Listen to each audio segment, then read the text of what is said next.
महाकुंभ हिंदू धर्म के सबसे पवित्र तीर्थ यात्राओं में से एक है। ये आस्था की शक्ति और प्राचीन कहानियों के जादू का प्रमाण है। दुनिया भर से लाखों श्रद्धालु पवित्र नदियों में स्नान करने, आध्यात्मिक शुद्धि और मोक्ष की तलाश में इकट्ठा होते हैं। महाकुंभ ईश्वर का उत्सव है और हमारी साझा मानवीय विरासत की याद दिलाता है। महाकुंभ की उत्पत्ति पौराणिक कथाओं में छिपी है, जो समुद्र मंथन की प्राचीन कहानी से जुड़ी है। ये कहानी देवताओं और असुरों द्वारा अमृत की खोज में समुद्र मंथन का वर्णन करती है। यह खगोलीय घटना महाकुंभ का पौराणिक आधार बनती है।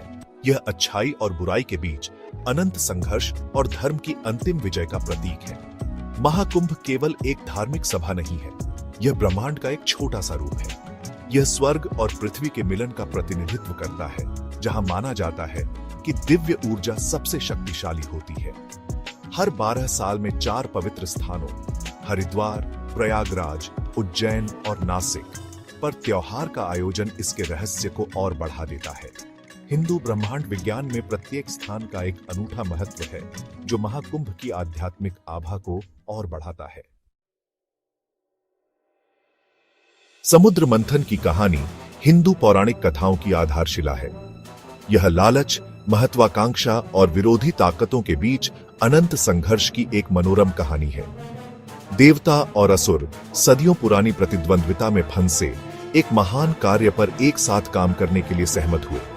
अमृत प्राप्त करने के लिए ब्रह्मांडीय सागर का मंथन करना। इस अमृत ने अमृता का वादा किया था, जिससे यह एक अत्यधिक प्रतिष्ठित पुरस्कार बन गया। मंथन के लिए मंदरा पर्वत का उपयोग मंथन दंड के रूप में किया गया था और नागों के राजा वासुकी ने मंथन रस्सी के रूप में कार्य किया।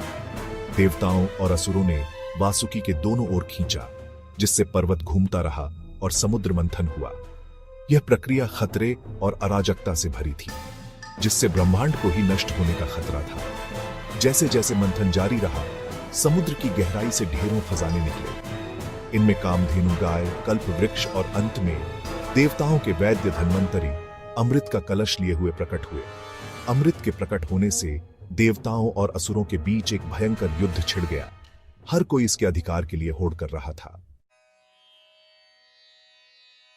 महाकुंभ मेला, जिसे अक्सर पृथ्वी पर सबसे बड़ा शो कहा जाता है, आस्था और परंपरा की स्थायी शक्ति का प्रमाण है। लाखों श्रद्धालु भगवा वस्त्र पहने और अपनी आशाओं और आकांक्षाओं को लेकर नियत शहर में उतरते हैं। तीर्थयात्री पवित्र नदियों में स्नान करने की तैयारी करते हैं, तो माहौल प्रत्याशा और भक्ति से भर जाता है। कुंभ मेले का स्थान हर 3 साल में 4 पवित्र शहरों के बीच बदलता रहता है। गंगा के तट पर हरिद्वार, गंगा, यमुना और पौराणिक सरस्वती के संगम पर प्रयागराज, शिप्रा नदी के तट पर उज्जैन और गोदावरी के तट पर नासिक। प्रत्येक शहर का गहरा धार्मिक महत्व है और यह विशिष्ट देवताओं और किंवदंतियों से जुड़ा है। कुंभ मेले का मुख्य आकर्षण शाही स्नान है। इस शुभ दिन पर अखाड़ों के साधु अपने पूज्य महंतों के नेतृत्व में पवित्र स्नान करने के लिए नदी की ओर भव्य जुलूस में जाते हैं। लाखों लोग पवित्र जल में डुबकी लगाते हैं। आध्यात्मिक सफाई और मुक्ति की तलाश में हवा मंत्रों और भजनों से गूंज उठती है।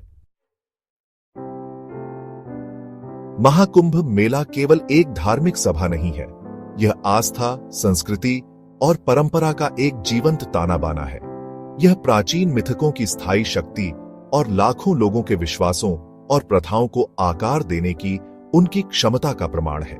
यह त्योहार आध्यात्मिक संबंध की मानवीय इच्छा और जन्म और मृत्यु के चक्र से मुक्ति की लालसा का प्रमाण है।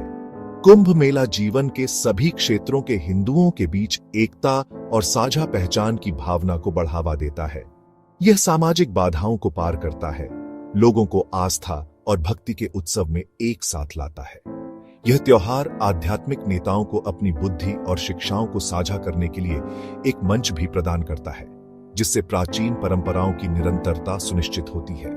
महाकुंभ मेला हिंदू धर्म की स्थायी विरासत और भारतीय समाज पर इसके प्रभाव की एक शक्तिशाली याद दिलाता है।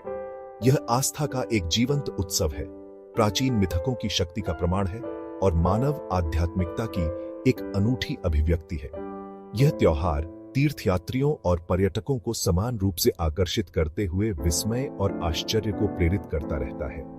यह सुनिश्चित करता है कि इसकी विरासत आने वाली पीढ़ियों तक बनी रहे।